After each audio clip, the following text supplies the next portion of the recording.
Welcome to Trifecta Collective, Finding the Root, where we dive deep into understanding and addressing root causes of chronic health issues so you can help and find healing inside and out, now and forever. Hello and welcome to Trifecta Collective, Finding the Root. I'm Megan Abbott, owner and founder of the holistic health practice, Trifecta Collective. Welcome to the podcast.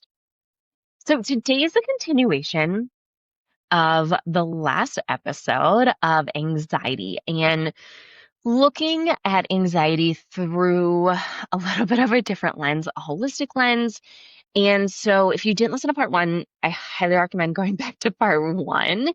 And I'm hoping I can get through the rest of my list here that I put together last week of things I want to talk about that can all contribute to just mental and emotional health struggles, specifically anxiety is really what I'm focusing on here. And I also really want today, and this is where I'm hoping I have enough time, which I think I will, in talking about things that I've seen work really well for me, well for, I would say most of our clients over the last 5 years plus have also dealt with anxiety and or other mental and emotional struggles. And I want to share a lot of different tools and strategies and different things besides looking at these bigger issues that I'm talking about as well that can all contribute to anxiety and mental and emotional health struggles. I also want to talk about some other different things that can also help, maybe some short-term support to help and some different options kind of looking into this. And also if you are thinking about coming off some different ways to support some of the rebound effects that can absolutely happen. And, we consistently have clients wanting to come off of these types of medications. And, I talked about my struggle coming off of these things and the fact that I went cold turkey because I didn't have support. And so I want to share some of these things that even if you are trying to come off of medication, these are some things that may also be very supportive for you as well. So I want to go back to just one piece that I talked about last week, and I just kind of ran out of time, and it's been on my list, but I want to talk about this too. And I also don't think this is something that is talked about a whole lot and that a lot of people understand. And so going back to gut health specifically when it comes to anxiety and different things like that. So we think about gut health a lot. We think about imbalances and all these things that we can do, both positive and maybe not so positive for our gut health. But also there's a genetic component, sometimes, quote unquote, genetic or seemingly genetic component where certain things are passed down generation to generation, especially gut issues. And I see this a lot with things like ulcerative colitis, specifically ulcerative colitis, lupus even, which are both, by the way, autoimmune related. And yes, there's a genetic component to that. And no, it's not all genetic component. IBS, IBS is a really good one, and this will definitely fall into what I'm about to share. So when we think about gut health, so I think it's really important to understand that when we are birthed from our mothers, this is where we're getting or not getting a lot of our initial gut health.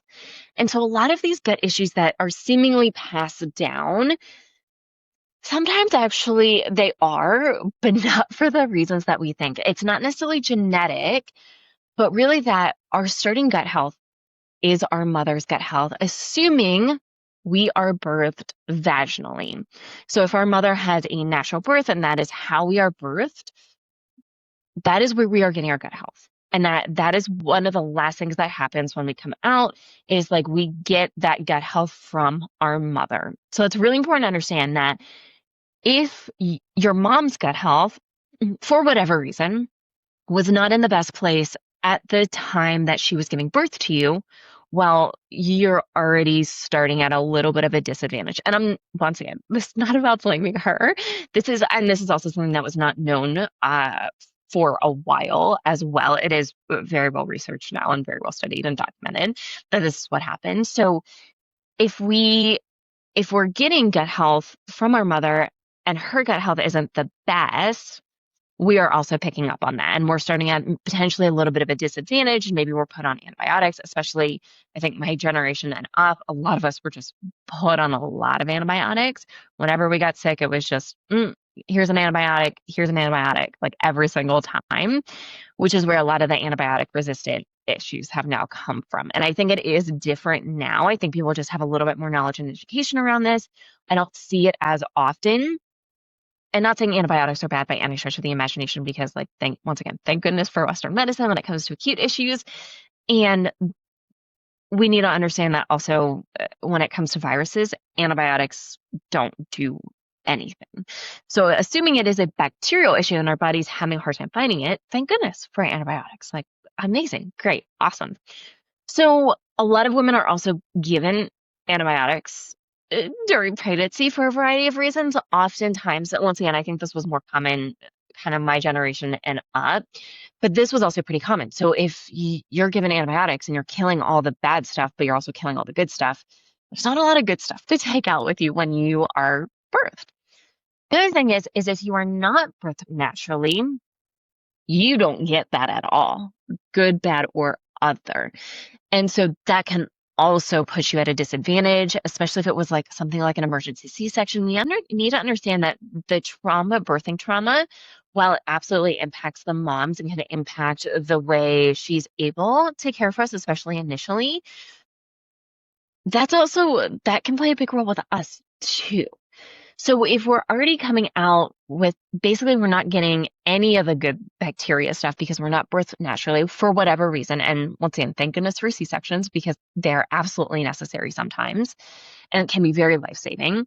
But if we're not getting that, and then we also have a traumatic birth, that sets us up in not the best position as a starting point.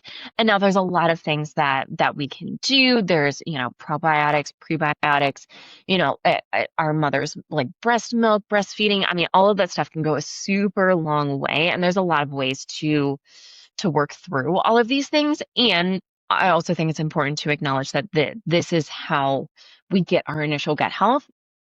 And there can be a lot of issues early on as a result of this. So I think that's just really important to understand, and just wanted to chat a little bit and mention that piece of gut health when it comes to just how we're initially set up just right from the beginning, and how that can be an advantage and or a disadvantage.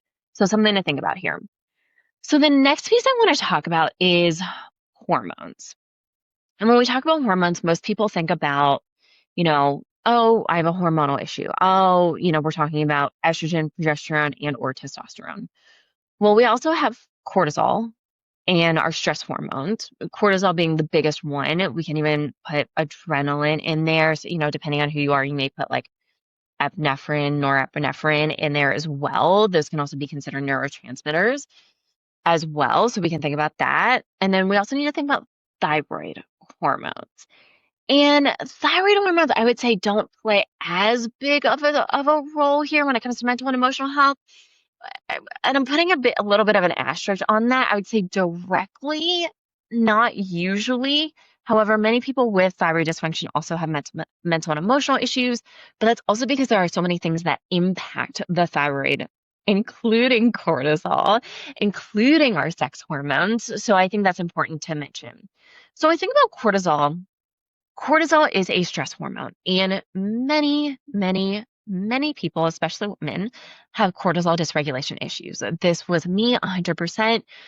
I did nine different supplement protocols to help me regulate my cortisol levels throughout my time of healing. And this is once again where, when it comes to stool testing, when we look at cortisol, do we start here? Do we end here? What does this really look like? And this is one of those pieces where I think most people get this wrong, where should we just look at cortisol? No, absolutely not.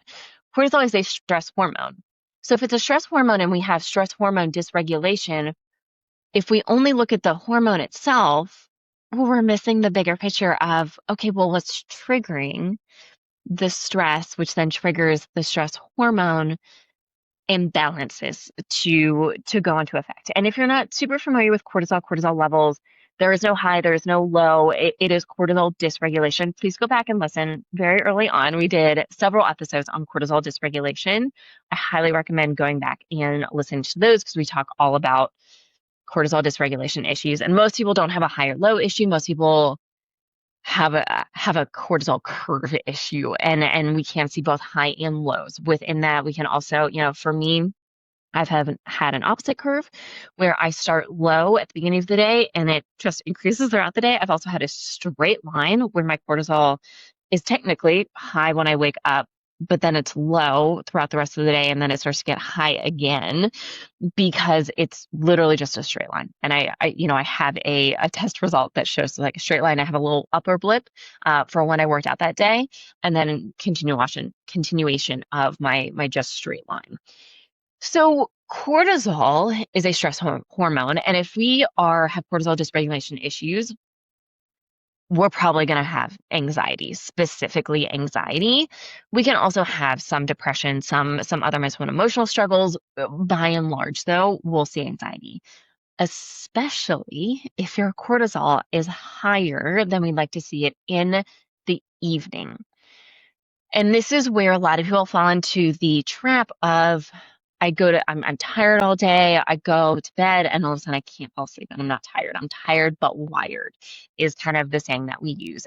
Or the phrase, I can't turn off my brain at night, or my brain, as soon as I lay down, starts to replay everything from that day, or starts going through all of my to-do lists for tomorrow, going through all of the things. Maybe you start to go way back in the past. Maybe you start to really go into the future thinking. And I'm going to get to those past and future thinkings here when I get to nervous system or dysregulation today. But this is really common with cortisol. And when we think about cortisol, so cortisol, we have three pieces kind of that go into our stress response. We have our hypothalamus, our pituitary, and then our adrenal glands. And when we think about thyroid, we also have our hypothalamus, pituitary, thyroid glands, and both of those things have different axes, and they all participate with each other. So if someone has thyroid issues, they probably have cortisol issues. If someone has cortisol issues long enough, they're probably going to end up with thyroid issues. So that's usually how it goes, especially for women. And with that, oftentimes comes anxiety. And I think another really big thing when we think about cortisol dysregulation issues is a lot of people will feel this internal sense of overwhelm where you are not particularly stressed about one certain thing. Like, it's not action driven. It's not, I have a really big meeting tomorrow, whatever it may be, or I have a big thing coming up and I'm just like really nervous and really anxious about this particular thing. But it's almost like this internal sense of overwhelm all of the time. And some people can describe it as, and I've felt this before too, of just like almost feeling like you're vibrating, but on the inside, and not in a good way, in a anxious, overwhelmed, that kind of way. And that's how anxiety, at least a piece of it, shows up, which can absolutely be cortisol driven. So when we think about cortisol, you can't out supplement cortisol issues. Trust me. I tried with those 9 protocols. And these were some of the most well-researched from psychiatric, holistic health practitioners kind of thing. Like I saw some really good people who had some really good knowledge about these particular things and did very comprehensive protocols. And it felt better when I was going through the protocols, but it didn't last, which means for me that it didn't work. If I have to stay on a supplement forever, that means something did not work. And the only exception I'm throwing in there really is if you've had an organ removed, like especially your gallbladder, you've got to be on ox bile forever. That's just like how it is because your body can't produce that anymore. I also think most people should be on a multivitamin. I just think it's really important to get all of your vitamins and minerals and nutrients that you need every single day from food. So those would be kind of the exceptions by and large. And there's a couple other, but by and large, those are the kind of 2 big exceptions kind of going into this. But you can't out supplement these cortisol issues. And if you have continuous cortisol issues, they're typically only getting it worse over time. And you may start with high cortisol, and then at some point your adrenals may burn out, and then your cortisol levels may tank. And both of those can feel extremely uncomfortable and can lead to very similar types of symptoms. So we need to look at stress inside and outside of the body when it comes to this. You have to regulate your nervous system. It's a huge piece of it. But also, if you've got heavy toxin load issues, if you've got all kinds of gut issues, if you've got all kinds of sex hormone issues, the chances of you being able to balance out your cortisol levels is pretty low, because until your body starts to feel safer inside and out, these things typically don't work. And there are things that we can mitigate. Adrenal cocktails is one of my favorite entry level, can definitely be food-based kind of options when it comes to adrenal support, especially first thing in the morning. Some people, will do them twice in a day. Sometimes we manipulate that timing a little bit depending on test results, and we need to look at saliva. We cannot look at blood. Blood is worthless when it comes to cortisol levels, especially just a one-time cortisol first thing in the morning. It is not accurate. We need a full picture of what's going on throughout the entire day. Ideally, we also want our cortisol awakening response, our CAR, because when we wake up, our cortisol should be at a certain level, and then it should spike about 30 minutes afterwards and be at its highest before it kind of naturally starts to come down throughout the day. So cortisol is a really big thing that we need to look at for sure. And it's also typically one of the last things we look at, because if we look at the bigger stressors going on inside and outside of the body, the cortisol levels for most people are going to naturally regulate. Maybe there's a little bit of extra work to do at the end of someone's protocol, but by and large, that's the biggest factor when it comes to managing and regulating cortisol levels. Now, let's talk about sex hormone imbalances. So this can happen at any age. This can happen right at the beginning. It can stay that way throughout our entire time of menstruating for women. And some people don't feel it until perimenopause. And it just kind of depends on the person. All of our bodies are so different. It also depends on what else is going on within our bodies.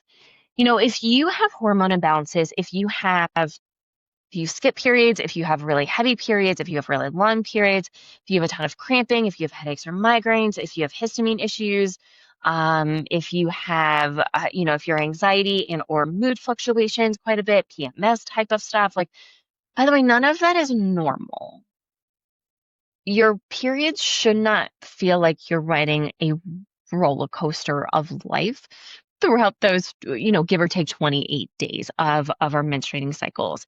Yes, there are changes. Yes, there are shifts. There are positives and things. I'm not going to say negatives, but other things to be aware of throughout our entire time as our cycle. And we also recorded a podcast episode about how do we look at this and what can we expect for most people when it comes to our cycles, and what does that look like throughout our entire cycles. But especially when we get into perimenopause, and even when, for many women, not in perimenopause, but we have a lot of hormone imbalance issues that are typically driven by other things going on too. We can't just look at hormones either. We need to look at bigger things going on as well. But low progesterone plays a big role in our mental and emotional health. Estrogen and progesterone balance play a really big role. High or low estrogen through high or low estrogen, also in compared with progesterone, those things are different, by the way. Testosterone levels, low testosterone levels especially, can really impact women's mental and emotional health. And when we go into perimenopause, we start to see these shifts. And we've recorded several episodes on perimenopause at this point. So specifically, you can go back and listen to those. But a lot of times, as we're feeling the hormonal shifts, as our body's going through natural hormonal shifts through perimenopause, this is when things can really peak for a lot of women. And largely, it's not perimenopause itself. It's because your body at this point needs to go through a shift that is going to put some extra stress on your body. And most women are so burnt out when they get to this point that there is no wiggle room for any extra stress. And this is where perimenopause becomes a real problem. And this is, once again, perimenopause doesn't need a pill. It doesn't need supplements. It doesn't need all of these things. It needs a bigger look as to what's your body going through right now? What kind of stress is your body dealing with? And how does your body need to be supported to reduce that stress so that it can handle that shift into perimenopause, which, by the way, does not have to be a nightmare. And it can be. Trust me, I've been there. I was on perimenopause before the age of 30. I also went into perimenopause again a few months ago. And I'm already back out of it, by the way. This cycle was really good, and I'm definitely like completely shifting out of it. And that's just because of external stress and other things, bigger things that I'm doing that impact hormones. But hormones absolutely impact mental and emotional health. Say if you're on hormonal birth control, and I'll even say if you're on any sort of birth control, that can also play a really big role here. Once again, no positive or negative, it is your choice whether you choose to go on birth control. Please just make sure you understand what you are getting into, positive and negative. And I think education is just the key piece here when it comes to making your own decision. Same thing with hysterectomies. If you get a full hysterectomy, you're going into full-blown menopause within a year, oftentimes less. And once again, like most doctors are not going to tell you that. Most doctors are going to tell you that's your only option moving forward, and it is not. And once again, if that is your choice, 100% go for it. Learn what's going to happen to your body. Learn how your body may need to be supported during that time and some things that you can do to help and support your body. We have done it plenty of times. If you ever need help, obviously we're here. And once again, education is the key here, just so you understand what's going on, because most of the time physicians are not going to tell you these things.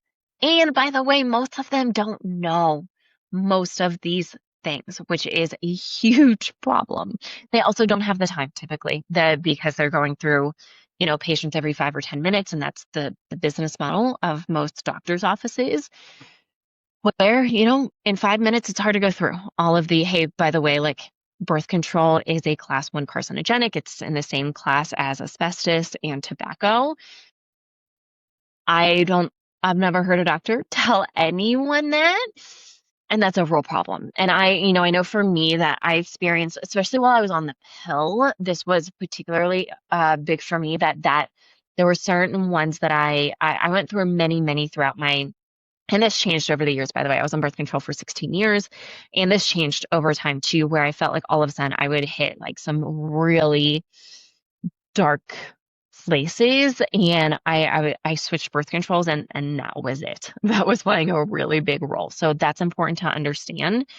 But it's also important to understand that because hormones play such a big role, we need to look at this sometimes. And, when it comes to us, we look at bigger picture and kind of work our way in. So big picture is not hormones. It is toxin load. It is nervous system. It is gut. It is nutrient deficiencies. It is nutrition, lifestyle, these kinds of things. And then we kind of work our way in, and hormones, sex, thyroid, stress, all kind of fall a little bit closer in the middle into smaller categories, where we will want to look at these for many people if we need a little bit of tweaking, which we'll do at the end.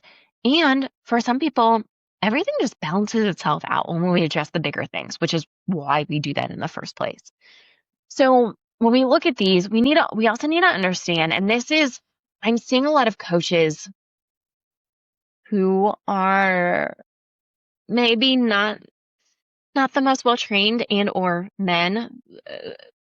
I'm not going to throw anyone specific under the bus, but I did just get into a little bit of an argument on social media, which I hate doing. And he's teaching quote unquote functional medicine to coaches, and he's a personal trainer, and is missing a lot of pieces when it comes to women's health. And this was a big thing that we were talking about when it comes to hormones and blood work versus other types of labs when it comes to hormones. And this is really important to understand.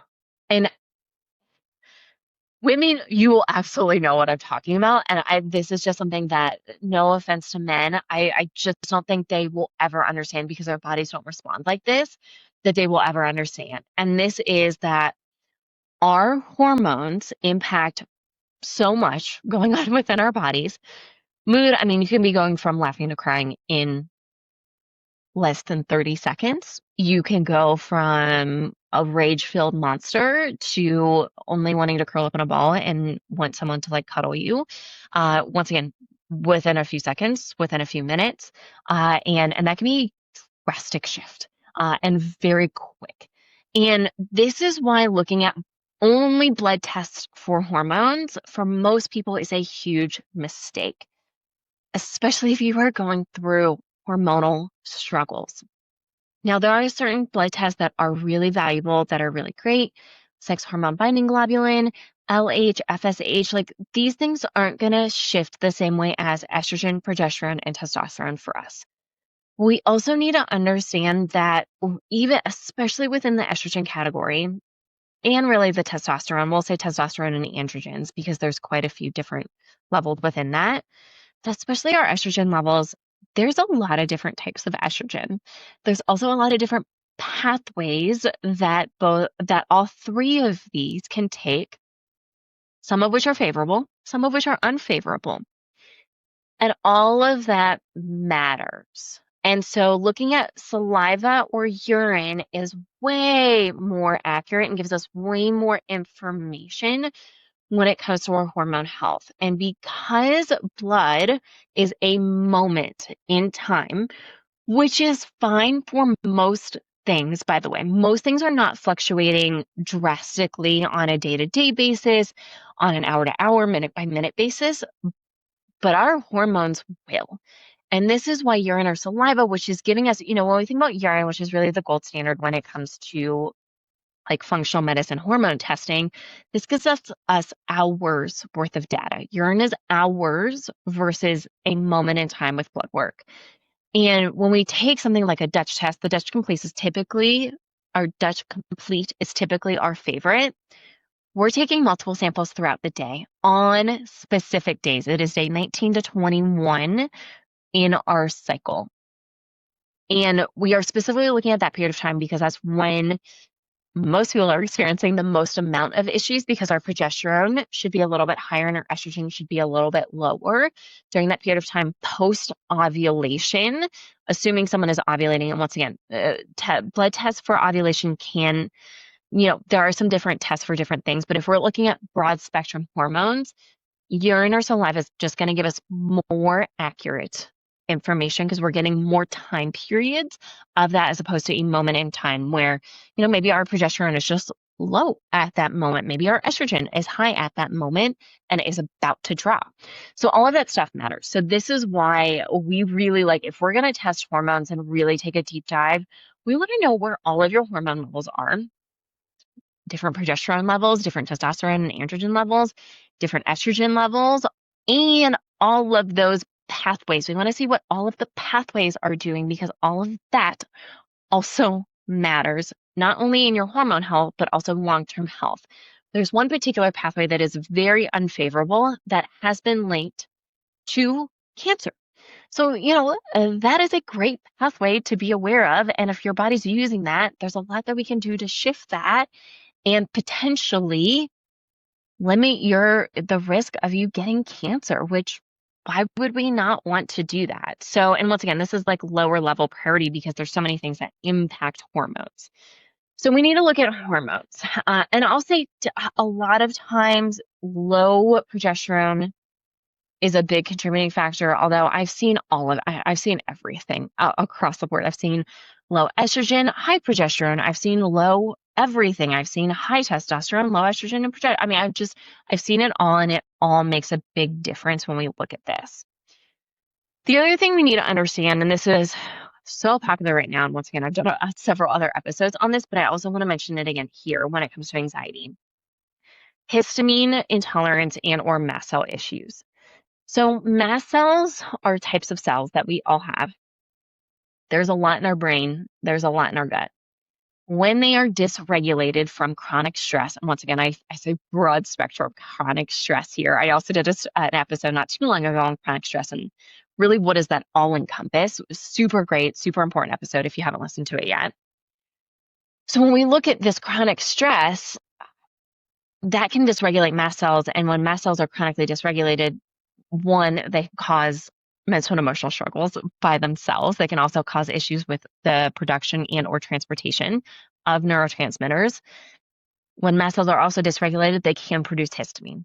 And histamine issues can also impact mental and emotional health. And a lot of times, if people have one or both of these things, that's going to impact hormones. It also can be hormonal driven. Once again, we also need to look bigger picture, what else is going on here. But that can be a big thing when it comes to anxiety. And sometimes anxiety is not actually anxiety. Sometimes chronic pain issues are not actually chronic pain issues, especially when there are patterns linked to our cycles in women in particular, where sometimes if we take an allergy pill, an antihistamine, anxiety goes away. And that is a real thing. And once again, here's the thing. Yeah, you can go on an antihistamine for sure. Like, it's a great Band-Aid for some people, and sometimes you'll get some relief right off the bat. Sometimes you'll get total relief. Sometimes that'll stay. Sometimes then you have to add in a second one. And then sometimes you have to add in a third one. And then sometimes you have to add in a fourth one. So there can be a lot of different issues here. And histamine issues and mast cell issues are very complex. There can be a lot of reasons why we have these.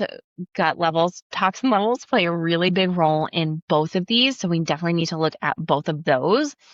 And we just need to understand that particular play. But if you notice, and if you have a lot of anxiety issues, I would encourage you to just start tracking some of this. Try not to come at the intention being, I'm just looking to learn more about myself, as opposed to I'm trying to be critical of myself or hard on myself. We're just looking for patterns here. And this is one of our favorite things to do with clients, because histamine issues and mast cell issues are challenging and not always the most accurate when it comes to looking deeper into these issues. So yeah, we just need to look at the bigger picture here when it comes to all of this. And just if we can find trends, this can go a long way.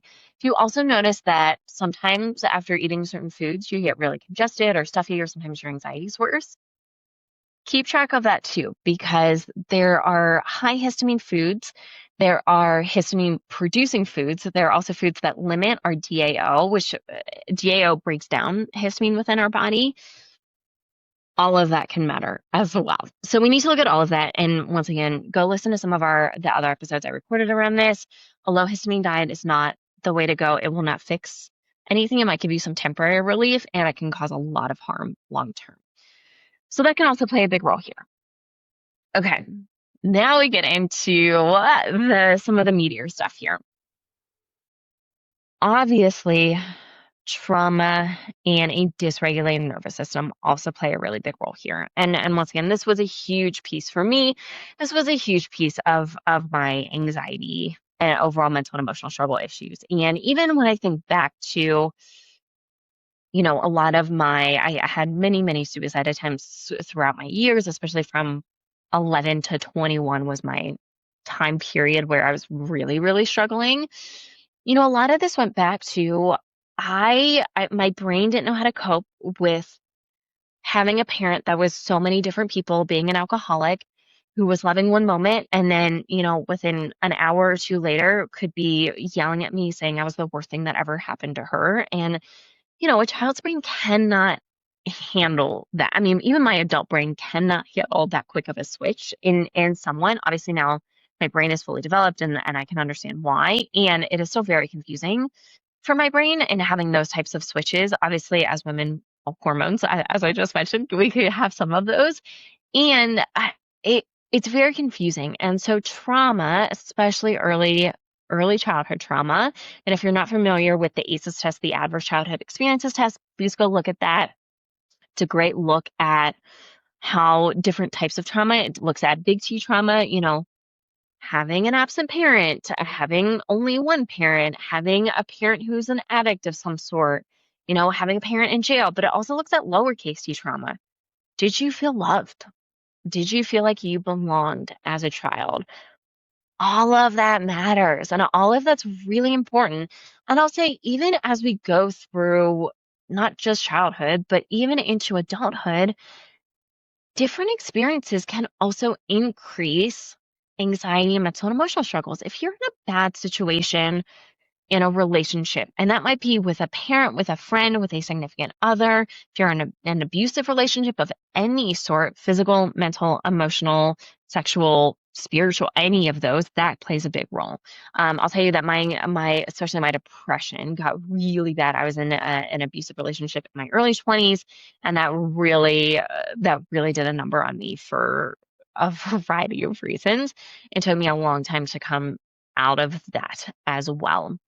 And even realizing how that's played a role, even through my healing experiences and all of the work that I've done, at different periods of time, I've really not even recognized how bad sometimes my anxiety was until I did something different and it lowered, and I was like, whoa, I had no idea. And the first time I really experienced this was when I started with psychedelics.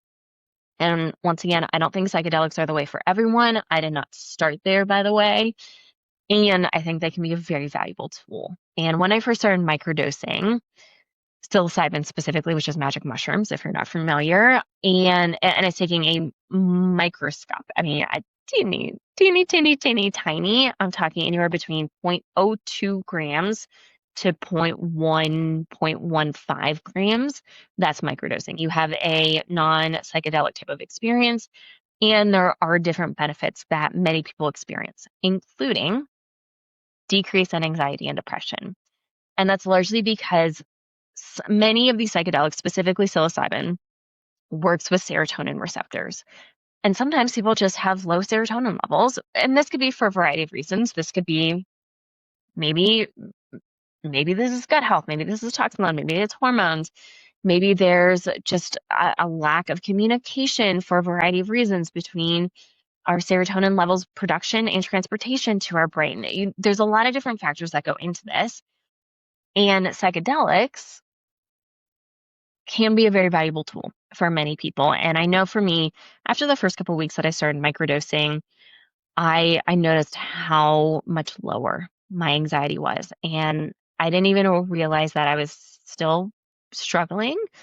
I wouldn't say hard, but still struggling at a more than I think is appropriate level of anxiety, and how supportive that microdose was in connecting to my body and connecting and feeling calmer and safer within my body. And it was a huge tool and has continued to be a huge tool. I'll tell you, even after, any of my larger journey experiences in any of the psychedelics, at this point that I've tried, and I've done mushrooms, so psilocybin, MDMA, kanna, ayahuasca, and wachuma are the major ones that I've done. I've also done ketamine, and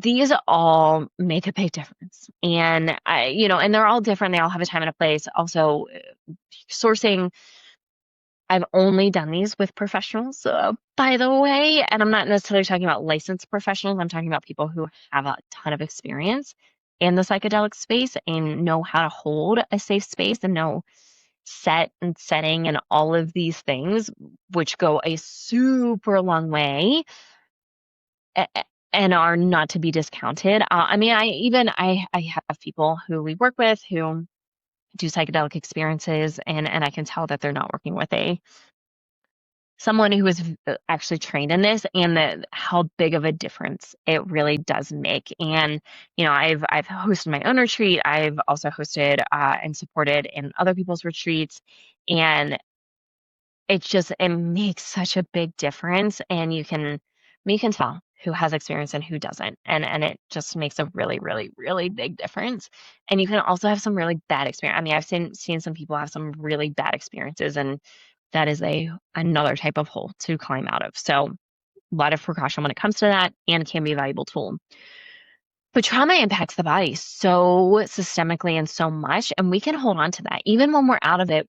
One of the things that we need to understand is our brain and our bodies may not understand that we are no longer in that situation. And part of the reprogramming piece and helping regulate our nervous systems is teaching and training our bodies that we're no longer there and healthy experiences are safe. And there's a lot of pieces that go into that. First we need to retrain our brain and by the way, this is not necessarily like in this order, kind of depends on the person where we start and what this really looks like. But We need to train our brain, our subconscious brain, that, hey, we're not here anymore.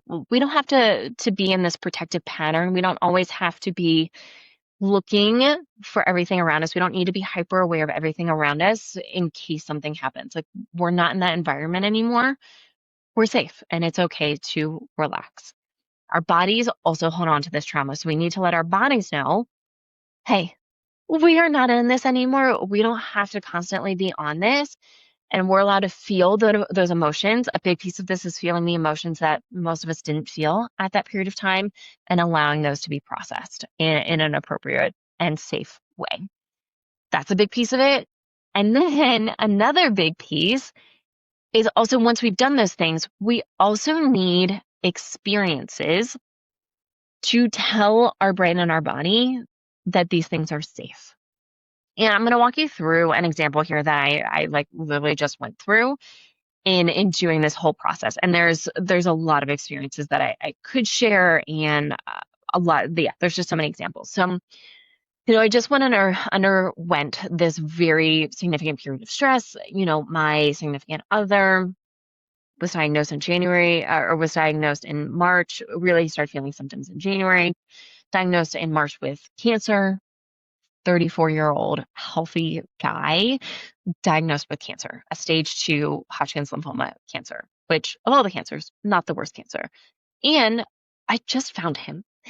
We just got into a relationship last year, and this is my first very, very healed relationship. He is my person. There is such a deep connection, a deep sense of safety and comfort when it comes to him, that I mean, just the amount of devastation and feelings of loss of, oh my gosh, I might lose him, fear, sadness, grief, freaking out, all of those things coming up. And then going through this cancer treatment where it was every other week we're going to the hospital to get a chemo infusion. It's a lot. Today would have been round number 13 if we had to go for a round number 13. And I'll tell you, over the weekend, my body was feeling it. My body was like, oh, do we have to get ready to go do this again? And keep in mind, about a week before his last round, I started doing the work of retraining my brain, telling my body, hey, the last round's in a week. We are done after this. Like, this is it. This is the last time. He'll be sick for, his 7 to 12 days, and then he's going to come out of it, and then he gets to stay out of it, and we don't have to go back. And I felt the day after his last round, I felt an immediate shift, and I wrote about that in the newsletter, and I talked about it in something else. I can't remember if it was the last podcast episode or something else, but I talked about that, and I felt, man, just a huge just a weight off my shoulders, just a huge sense of relief, literally the day after. And that's largely, I think, because I was starting to tell my brain and my body, hey, we're coming out of this. We're coming out of this like this last time. Like, we're done after this. And I'll tell you, over the weekend, my body got a little funky. It wanted to be a little iffy. And Saturday morning, we got up and immediately went out, which is not the norm that we ever do. I'm a slow morning kind of person. I like to just hang out, relax, do my morning routine, kind of slowly get the day started. And we did it a little different. Jonathan, my fiance, was like, hey, do you want to go out to breakfast and go run a couple errands? It's really nice out. It's not too hot. When was the last time we went out first thing in the morning and just got to enjoy a few hours together, both of us feeling good. And both of us, our bellies were a little iffy. There was just our bodies were really going through it. And both of us, really, we talked about how important that was for both of us to have that experience of, hey, we found a cool little mom and pop's kind of diner. They had some really great gluten-free food and gluten-free options, and it wasn't super busy. It was nice to go out to eat and just to have a day of just kind of enjoying life, enjoying each other, enjoying the nice weather out. Ran a couple of errands, was looking at a couple things, and it was really important for both of us to have that experience. And no, we both had waves of different things coming up within our bodies that were not the most comfortable. But once again, we both knew that we need now experiences to reinforce what we're both telling our brain and our body, that we're out of this, we're safe, we're through it, and we can go back to a point of enjoying life, not being in fight or flight mode, not being stuck in this like pattern of just like feeling bad, going to do chemo, coming out of it, feeling okay, and then going right back into it, and then feeling that, and like going through this whole cycle of everything. So the experiences part is a really important part. And I think a lot of people forget that piece. And this goes with, this goes with dating. This goes with, if you have social anxiety, you've got to have experiences where you can retrain your body and reteach your body. And sometimes they're not going to go as planned. And you also need to learn how to teach and train your body that that's okay too. And that's just a really important piece, especially when it comes to relationships. For some people that is being vulnerable in a relationship. For some people that's personal touch and feeling truly connected and feeling comforted with touch, and I'm talking non-sexual touch, by the way, although sex can also be a big piece of this, especially people with a history of sexual trauma was a big piece for me, by the way. I know I've talked a little bit about that before, and I'm working on getting someone on here. We're working on getting a sex therapist on here, because I think who works a lot with sexual trauma, because I think there's a lot that we could talk about and go into, and I have a lot of personal experiences when it comes to this, that side of things too. And we just need experiences to reinforce what our body and our brain is teaching us. So that's a really important piece. I also think when it comes to the nervous system, when we think about nervous system regulation, I think a lot of people think when our nervous system is regulated that we're just like happy all the time. And that's not the case. Really, a regulated nervous system means you're not getting stuck. You are feeling the things that you need to feel and not getting stuck. You're not getting stuck in a pattern of fight, a flight, a freeze, a fawn. You're not getting stuck in any of these things. You're able to just like move in and out as feelings come up, as situations come up. And that is really what this is about, is not getting stuck. We also need to understand that we need to feel our feelings. Pushing them down doesn't help anything. Will also usually make anxiety worse. And we also need to understand that most feelings, when they're actually felt, will only last for a few minutes. There are some studies that say 90 seconds. I've also seen up to like 3.5, 4 minutes. So I'm talking less than 10 minutes, that these emotions often last when felt and expressed appropriately. So I think that's another really big piece that we need to think about here. And trauma impacts the body, obviously, systemically, of all kinds. And so that's just an important piece here. So, and there's a lot I could talk about with that when it comes to anxiety, but I think we also just need to look at all of this. I think the last piece I'll say on this is when it comes to talk therapy has a time and a place, and I think it can be great. I did talk therapy for almost a decade. I did talk therapy last year when I was going through a divorce. Hugely helpful when I was going through my divorce. Didn't make a huge difference when I was going through talk therapy originally. But it is important to understand that talk therapy, cognitive behavioral therapy, is not designed really around trauma and shifting and changing those, unless the therapist that you're working with is also trained more in the trauma healing space and or trauma therapy space. And there's a lot of different ways that kind of go along with that. The most effective that I've found for most people that I can compare to psychedelic work, which for me has been just completely life-changing in so many ways, but especially when it came to mental and emotional health and my nervous system and my systemic health, and just so many things overall. And once again, psychedelics don't do everything. They are a tool. A lot of it's setting and also the integration work that comes after that. But Trauma therapy is different. Trauma therapy works differently. If we think about somatic therapy, works with the body and getting trauma out of the body. If we think like EMDR is focused on retraining the subconscious brain. Hypnotherapy, focused on retraining the subconscious brain. So all of these things have a time and a place. But I think it's important to understand that talk therapy cannot touch trauma sometimes, depending on the therapist and the person. And we may need to look at different types of therapies to really dig deeper into a lot of this. So I want to end on giving just some different suggestions and tools and different things. So yeah, psychedelics can absolutely help. If you are interested in psychedelics, I do offer microdosing support. I'm also working on potentially a retreat early next year, in the first quarter of next year. So if you're interested in that, please comment, DM, send us an email, whatever it may be. I'm going to start posting some stuff here in the near future around that to gauge interest and what that might be like. And it'll be in Arizona, where I am right now. Probably close to the Sedona area, probably not in Sedona, because will cost you a small fortune if we do it in Sedona, but we can do it around Sedona and maybe do a day trip to Sedona to one of the vortex sites. So when we think about different ways to support, so yeah, psychedelics can absolutely help. I have a small microdosing group. Actually, it's really a trauma healing group that we can do microdosing within that. So if you are interested in that, I do offer microdosing consults that you have to do before you can come into that group. So I'll put a link in the show notes to that if you are ever interested.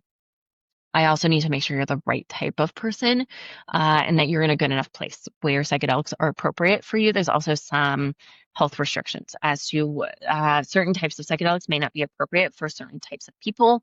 Yes, if you are on medication, you can still do psychedelics, and there's some extra considerations we need to look at and that we need to talk about before embarking in that realm. We can also look at nutrition wise, a whole, clean, nutrient dense, whole food based diet goes a long way, making sure you have enough protein, making sure you have enough fats. For most menstruating women, going low carb is a bad idea. And that also depends on the person. Postmenopausal, sometimes going lower carb actually can help, or going through perimenopause, depending on the person. So we can also look at that. Exercise, specifically strength training, is very well researched and known to be proven to be just as, if not more effective, in helping with moderate depression and anxiety. That goes a really long way. If you're interested in digging deeper into that, obviously we have some resources around that. Also, Mindpump has a lot of really great resources when it comes to programming. They have a podcast. They have tons of free resources. They have very, I think, inexpensive for what they are, programs for all different types of people and where you are, whether you're beginner, whether you're advanced, all that kind of stuff. Typically don't recommend HIIT training as a result of this. I know there is some good research on that, and it can exacerbate other types of issues depending on what else is going on. If you have gut issues, if you have hormone imbalances, especially if you have a dysregulated nervous system and cortisol dysregulation, HIIT training is not the best for you. Typically, you might feel like really good right after, and it only makes things worse. So strength training can also be a really, really valuable tool and option. I'll put a link to Mindpump on down in the show notes as well. Supplement wise, there's also a lot of options. For a lot of people, serotonin plays a really big role here. So looking at different serotonin receptors and support can go a long way. A B6 deficiency alone can be a huge contributor here. Now, I typically don't recommend just supplementing with B6. There is a lozenge product from Biotics that is not quite a B complex. It's kind of similar to a B complex. I find less people react from a skin perspective. That can be supportive. Sometimes just a prenatal can be very supportive depending on what your levels are. So Seeking Health has a really good prenatal that we'll often use called Prenatal Essentials. And that is one that we typically like for a lot of people. It is not right for everyone, and it very much depends on your blood work and what your levels are showing. I'll also put the name of the Biotics It's that lozenge. It's from Biotics, and I just don't remember the name of it, so I'll have to look that up afterwards, but I'll put it in the show notes here. And you can get all of these supplements on our Fullscript page that I'm going to talk about here. So if you need help getting access to this, you can always go that. I'll put our link to our Fullscript, and that'll be in there as well. Another one we really like, especially for sleep support that can also help with cortisol and if that's driving a lot of your anxiety, is Cortisol Manager by Integrative Therapeutics. And that's a really good one for sleep and nighttime support. L-Theanine and GABA, there's a liquid version from Quicksilver Scientific that is really good. And we see a lot of people have great results for that, especially for high levels of anxiety and something to help support that, especially situational support. It just kind of takes the edge off. It doesn't make you sleepy. It doesn't make you tired, but it just kind of takes the edge off for a lot of people. And so it can be taken throughout the day. And that's one that we use with a lot of people as well. You can also take L-Theanine. Some people do well with L-Theanine by itself. Some people do well with GABA by itself. Just kind of depends on the person and once again, like what we're really struggling with and what's kind of going on. But at that particular product, the combination of those two is one that I typically like quite a bit. There's another product called Emotional Wellness. This is a little bit pricier, and I think this is from Pure Encapsulations. I'm going to double check on that too. But Emotional Wellness is one that we also really like. And this is a nighttime one. This is really good for just like, it has a whole different type of blend of different nutrients and herbs that help to lower anxiety, lower cortisol. It can help with sleep. It can help with mood. Yeah, for a lot of people, it can be really helpful and really beneficial. So that can be a really good one. There's also some people do well with a 5-HTP support. The one I typically like is 5-HTP Supreme, and that's from Designs for Health. And that is one that I always take post larger journey work. We typically want some serotonin support post journey work support, large journey work support, just because there can be a little bit of a rebound effect that for people who are well versed in this space, we try to avoid because that's not great for most of us and our brains. So we can have that steep serotonin dip, which we don't want. 5-HTP is one of the things that can be very supportive in that. The 5-HTP Supreme has 5-HTP plus B6, which is why that's typically the one that I'll often use. So I like that one. The 5-HTP is a little bit higher on that one, so that may not be appropriate for everyone. But there's many brands. Thorne has a good one. I think that's the other one that I've personally used. But I don't use 5-HTP a lot for a lot of people, but that can be supportive. Trying to think what else. Those are the big ones that we will often use within our practice. There's homeopathic remedies that are really good. Our other practitioner is using a little homeopathic support kit right now, so I'm not quite open to sharing things about that quite yet. She's still experimenting with it, but that is something that we may start introducing for certain people within our practice because she is seeing good results so far. There's also a product from Cellcorp that we have used with quite a few clients called ME Support, and that's mental and emotional support. And that has been very helpful for a lot of people, even at very low dosages.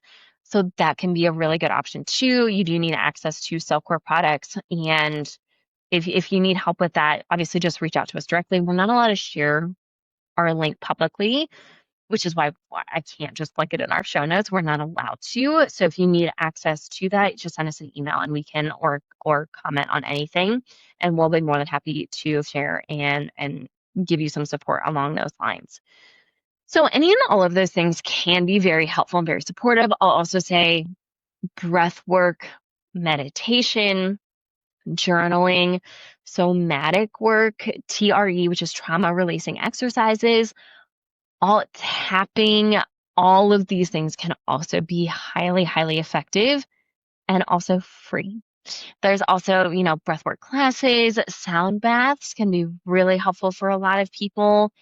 There's, even binaural beats can be really helpful for a lot of people. I recommend that a lot. Essential oils. Lavender can be very, very soothing and helpful. It just makes sure you get good quality essential oils. There's a lot of other really basic things that can be very helpful and supportive if you are struggling with anxiety. And once again, medication is an option for a lot of people if you choose to do that. Once again, just know the options. Most people are not aware of the side effects coming off of it, which I think is the most important thing when it comes to that is what is it going to look like if I want to come off of this at some point?